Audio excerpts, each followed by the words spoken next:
Hi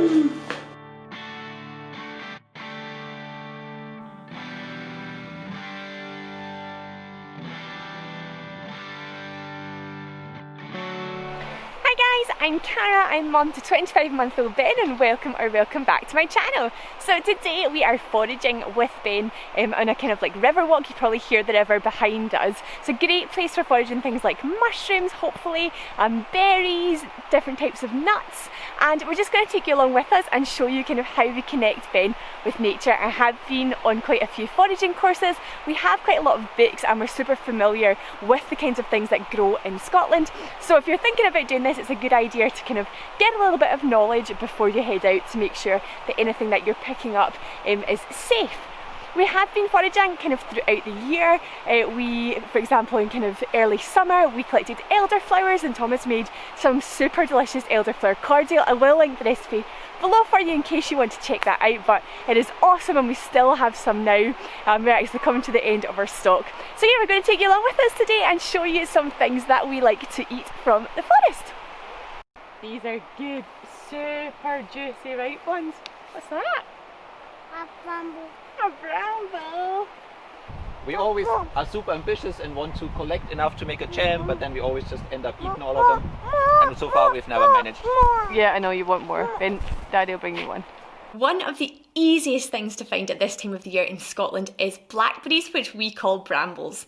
They are one of Ben's favourite things ever. They are so easy to identify, they taste delicious, and there are just so many of them when you're out and about for a walk.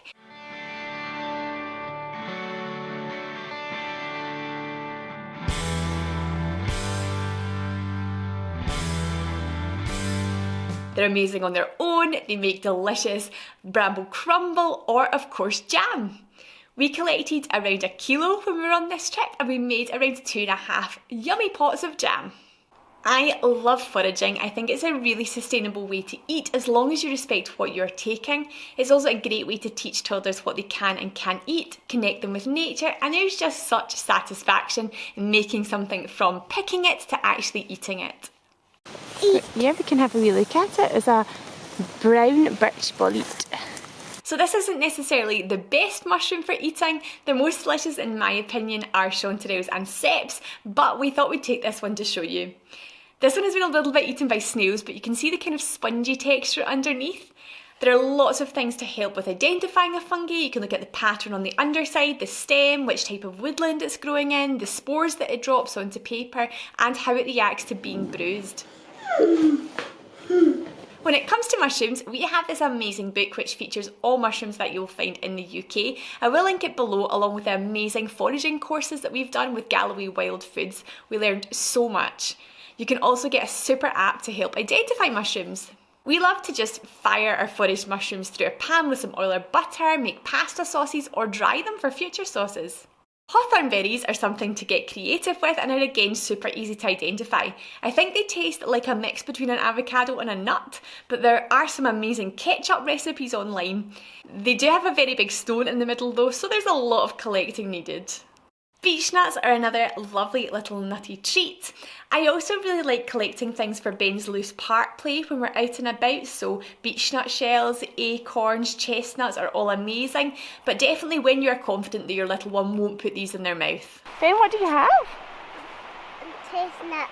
Chestnuts? We are still a little bit early for these, but staying on the nut theme, hazelnuts are definitely another one of our favourites. Again, so distinctive and easy to identify.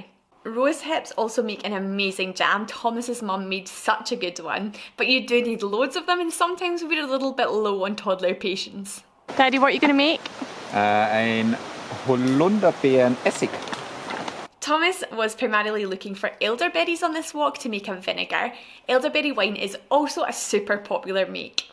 We definitely had a nice little collection from the walk, but Ben was so exhausted when we got back to the car he was practically sleeping standing up. He did manage to keep hold, however, of his prized acorn.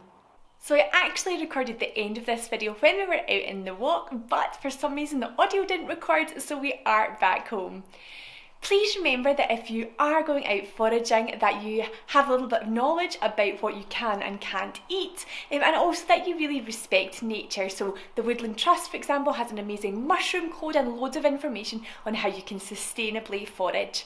There are just so many more things that you can also eat in Scotland. For example, this time of year is an amazing time to gather blueberries, but because of where we live, we'd have to travel a little bit further, or maybe gather those when we're out on a hike. I also know that foraging is very different depending on where you live, so I would love to hear what you collect when you're out and about in nature where you live.